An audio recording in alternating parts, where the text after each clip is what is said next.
नमस्कार, ये आकाशवाणी चंडीगढ़ है। अब आप पंकज धीमान से प्रादेशिक समाचार सुनिए। राष्ट्रीय परीक्षण एजेंसी एनटीए ने 21 जून को होने वाली नीट यूजी पुनर्परीक्षा की परीक्षा अवधि को 15 मिनट बढ़ाकर 195 मिनट का कर दिया है। यह परीक्षा दोपहर 2 बजे से शाम 5:15 बजे तक होगी। एजेंसी ने कहा कि एनटीए यह सुनिश्चित करने के लिए प्रतिबद्ध है कि नीट यूजी परीक्षा निष्पक्ष, सुरक्षित और उम्मीदवारों की आवश्यकताओं के अनुरूप आयोजित की जाए। सरकार ने ऑनलाइन प्रसारित हो रहे एक फर्जी वीडियो का खंडन किया है, जिसमें केंद्रीय वित्त मंत्री निर्मला सीतारमण ने एक निवेश प्लेटफॉर्म का प्रचार करते हुए दिखाया गया है। वीडियो में 22,000 रुपये के निवेश पर प्रतिदिन 80,000 रुपये और प्रतिमाह 24 लाख रुपये तक के रिटर्न का दावा किया गया है। पत्र सूचना कार्यालय की तथ्य जांच इकाई ने बताया कि यह वीडियो फर्जी है। हरियाणा के मुख्य सचिव अनुराग रस्तोगी की अध्यक्षता वाली वितरण सुधार समिति ने संशोधित वितरण क्षेत्र योजना के तहत 912 करोड़ 70 लाख रुपए के अतिरिक्त बिजली अवसंरचना कार्यों को मंजूरी प्रदान की है, ताकि हरियाणा में बिजली क्षेत्र में सुधारों को आगे बढ़ाया जा सके। समिति ने प्रस्ताव को संशोधित वितरण क्षेत्र योजना की निगरानी समिति के विचार एवं अनुमोद हेतु ऊर्जा वित्त निगम तथा ऊर्जा मंत्रालय को भेजने की भी स्वीकृति दी है। मुख्य सचिव ने सभी स्वीकृत कार्यों को समयबद्ध तरीके से पूरा करने पर जोर देते हुए कहा कि इससे प्रदेश भर के उपभोक्ताओं को अधिक मजबूत, विशिष्ट और विश्वसनीय बिजली वितरण नेटवर्क का लाभ मिलेगा। हरियाणा के कुरुक्षेत्र जिले के गांव बाबकपुर के युवा और उच्च शिक्षित किसान विक्रमजीत सिंह ने मैदानी इलाके में सेब की खेती कर रहे हैं। कंप्यूटर इंजीनियरिंग में एमटेक विक्रमजीत सिंह ने नौकरी छोड़कर खेती शुरू की, पर उन्होंने पारंपरिक खेती की जगह बागवानी को अपनाया और आज वे 1.5 एकड़ में सेब के साथ साथ करीब 8 एकड़ में अमरूद, लीची और नाशपाती की खेती कर लाखों कमा रहे हैं।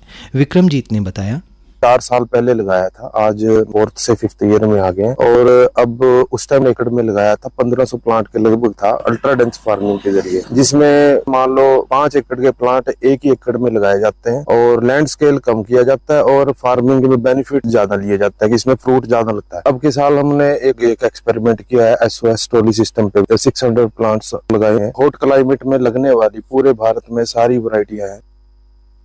उन्होंने बताया कि इस सीजन में उन्हें 1 एकड़ में लगे सेब से करीब 2.5 लाख रुपए की कमाई की उम्मीद है। मुनाफा हो रहा है 150 रुपीज पर केजी के हिसाब से बेच रहे हैं और मान लो अभी जो हिमाचल से सेब आना है वो आता है सितंबर में इसी टाइप का, तो ये 2 महीने पहले ही आपको फ्रेश मिल रहा है तो फर्क तो पड़ता ही है। अब इसको जब खाते हैं तो जूसी है, पूरा खट्टा मीठा निकल के आता है ये, तो लोग काफी पसंद कर रहे हैं। उन्होंने बताया कि सिंचाई के लिए वे सूक्ष्म सिंचाई का इस्तेमाल करते हैं। विक्रमजीत के पिता गुरमीत सिंह बताते हैं कि उनका परिवार पीढ़ियों से गेहूं धान की खेती में रिकॉर्ड उत्पादन ले रहा था, लेकिन बेटे की इस नई पहल ने मुनाफे को बढ़ा दिया है।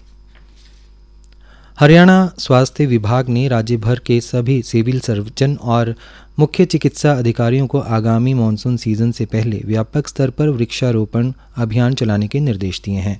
स्वास्थ्य एवं परिवार कल्याण विभाग की अतिरिक्त मुख्य सचिव डॉक्टर सुमिता मिश्रा ने बताया कि सभी सरकारी स्वास्थ्य संस्थानों को पौधारोपण में 12मासी स्थानीय प्रजातियों को प्राथमिकता देने को कहा गया है, जिसमें घनी छाया वाले और सजावटी पेड़ शामिल हैं। उन्होंने कहा कि इसका उद्देश्य पर्यावरण को हरा भरा बनाना और मरीजों, आंगतुंगों तथा स्वास्थ्य कर्मियों के लिए अधिक स्वस्थ माहौल तैयार करना है। डॉक्टर मिश्रा ने कहा कि मानसून के आगमन के साथ ही पौधे जीवित रहने की उच्च दर के कारण वृक्षारोपण गतिविधियों के लिए स्थितियां आदर्श हो जाती हैं। विभाग द्वारा जारी निर्देशों के अनुसार प्रत्येक जिले में इस मानसून वृक्षारोपण अभियान के दौरान उपयुक्त प्रजातियों के कम से कम 1000 पौधे लगाए जाएंगे और अभियान पूरा होने पर अनुपालन रिपोर्ट सौंपी जाएगी। गुजरात के अहमदाबाद में 4 जून से 8 जून तक आयोजित प्रथम विश्व योगासन चैंपियनशिप में हिसार निवासी मधु वर्मा ने स्वर्ण पदक जीतकर देश का मान बढ़ाया है। इस प्रतियोगिता में 78 देशों के 500 से अधिक खिलाड़ियों ने भाग लिया। मधु को वरिष्ठ आयु समूह में ट्विस्टिंग बॉडी इवेंट में स्वर्ण पदक मिला। सुश्री मधु ने योग को खेलों में शामिल कराने के लिए प्रधानमंत्री नरेंद्र मोदी का आभार जताया। प्रादेशिक समाचार समाप्त हुए।